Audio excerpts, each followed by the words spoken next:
Hello বন্ধুগণ, তো আজকে আমি চলে আসলাম আরেকটা নতুন ব্লগ নিয়ে। কারণ আজকে আমার মা বানাবে চাল তার আচার।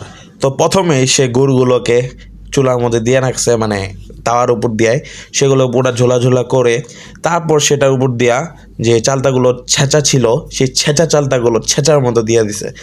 দেন এখানে কিছু মশলা ছিল, মশলার নাম বিলে গেছে, যাই হোক এই মশলাগুলো ভালো করে ভাইজা টাইজা তারপরে এটা আবার ব্লেন্ড করছে, খুব সুন্দর করে ব্লেন্ড করছে।